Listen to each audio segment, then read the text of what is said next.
ತಮಗೆಲ್ಲರಿಗೂ ನೋಟಿಸ್ ಬಂದಿದೆ. ಆ ನಿಟ್ಟಿನಲ್ಲಿ ಇವತ್ತು ಸಭೆಯನ್ನು ಕರೆದಿದ್ರು, ಪ್ರಮುಖರೆಲ್ಲರೂ ಕೂಡ ಭಾಗಿಯಾಗಿದ್ದಾರೆ. 25ನೇ ತಾರೀಕಿನ ಈ ಒಂದು ಬಂದು ಯಾವ ಥರವಾಗಿರುತ್ತೆ, ತಾವು ಯಾವ ಥರವಾಗಿ ಸಿದ್ಧತೆಯನ್ನು ಮಾಡ್ಕೊಂಡಿದ್ರೆ, ತಮ್ಮ ಬೆಂಬಲವಿದೆಯಾ ಈ ಒಂದು ಬಂದ್ಗೆ? ಸಂಪೂರ್ಣವಾಗಿ ನಮ್ಮ ಬೆಂಬಲವಿದೆ. ಕಾಂಡಿಮೆಂಟ್ಸು, ಬೇಕ್ರಿ, ಬೀಡ ಅಂಗಡಿ ಪ್ರತಿಯೊಂದು ವಿಷಯದಲ್ಲೂ ನಾವು ಎಲ್ಲರೂ ನಮ್ಮ ಸಂಪೂರ್ಣ ಒಗ್ಗಟ್ಟಿಂದ ನಾವು ಬಂದ್ ಮಾಡ್ತಾಯಿದ್ದೀವಿ. ಸಂಪೂರ್ಣ ನಮ್ಮ ಒಗ್ಗಟ್ಟು ಆತ್ಮಸಾಕ್ಷಿಯಾಗಿ ನಾವೆಲ್ಲರೂ ಸೇರಿ ನಮಗೆ ಬಂದಿರೋ ಕಷ್ಟವನ್ನು ಪರಿಹರಿಸ್ಕೊಳ್ಳಿಕ್ಕೆ ನಾವು ರವಿ ಅಣ್ಣಗೆ ಸಂಪೂರ್ಣವಾಗಿ ಸಪೋರ್ಟ್ ಕೊಟ್ಟು ನಾವು ಕಂಪ್ಲೀಟ್ ಬಂದ್ ಮಾಡ್ತಾಯಿದ್ದೀವಿ. ಹಾಲು ಸಿಗುವುದಿಲ್ಲ, ಬೇರೆ ಬ್ರೆಡ್ಡು, ಬೇಕ್ರಿ ಐಟಮ್ಸು ಯಾವುದೂ ಸಿಗುವುದಿಲ್ಲ. ಆ ದಿನ ಕಂಪ್ಲೀಟ್ 2 ದಿನ ನಾವು ಕಂಪ್ಲೀಟ್ ಬಂದ್ ಮಾಡ್ತಾಯಿದ್ದೀವಿ.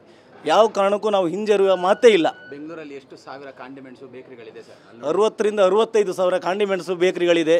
ಬೀಡಿ ಅಂಗಡಿ ಎಲ್ಲ ಲೆಕ್ಕ ಹಾಕಿದರೆ 1 ಲಕ್ಷ ಚಿಲ್ಲರೆ ಮೇಲಿದೆ. ಈಗ ಎಲ್ಲರೂ ಕೂಡ ಈ ಒಂದು ಬಂದ್ನಲ್ಲಿ ಭಾಗಿಯಾಗ್ತೀರಾ? ಯಾವ ಥರವಾಗಿ ಬೆಂಬಲವನ್ನು ಕೊಡ್ತೀರಾ? ಮತ್ತು ಇದರ ಎಫೆಕ್ಟ್ ಯಾವ ಥರವಾಗಿ ಇರಲಿದೆ? ಫ್ರೀಡಮ್ ಪಾರ್ಕ್ನಲ್ಲಿ ಕೂಡ ಪ್ರತಿಭಟನೆ ಮಾಡ್ತೀವಿ ಅಂತ ಹೇಳ್ತಿದ್ದಾರೆ.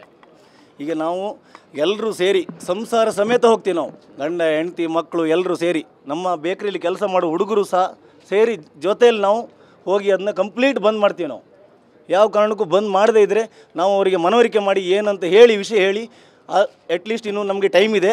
ಆ ಟೈಮ್ ಒಳಗಡೆ ನಾವು ಅವ್ರಿಗೆ ಕ್ಲಿಯರಿಟಿ ಕೊಟ್ಟು ಎಲ್ಲರೂ ನಾವು ಸೇರಿ ಕಂಪ್ಲೀಟ್ ಬಂದ್ ಮಾಡ್ತೀವಿ. ಯಾವುದೇ ಕಾರಣಕ್ಕೂ ಬಂದು ಹಿಂದೆ ತಗೊಳ್ಳೋದಿಲ್ಲ. ಆದರೆ ಇವರು ಅಷ್ಟರೊಳಗೆ ನಮಗೇನಾದರೂ ಮಾಹಿತಿ ಕೊಟ್ಟರೆ ಜೀರೋ ಮಾಡ್ತೀನಿ, ಯಾವುದೇ ಥರದ್ದು ನಾವು ಇದು ತಗೊಳ್ಳಲ್ಲ, ಸರ್ಕಾರ ನಮ್ಗೆ ಸಪೋರ್ಟ್ ಮಾಡಿದ್ರೆ ನಾವು ಅದನ್ನು ಮತ್ತೆ ಮಾತಾಡ್ತೀವಿ. ನಿಮ್ಮ ಹೆಸರು, ನಿಮ್ಮ ಡೆಸಿಗ್ನೇಷನ್? ನಾಗರಾಜ್ ಶೆಟ್ಟಿ, ಬೇಕ್ರಿ ಕಾಂಡಿಮೆಂಟ್ಸ್.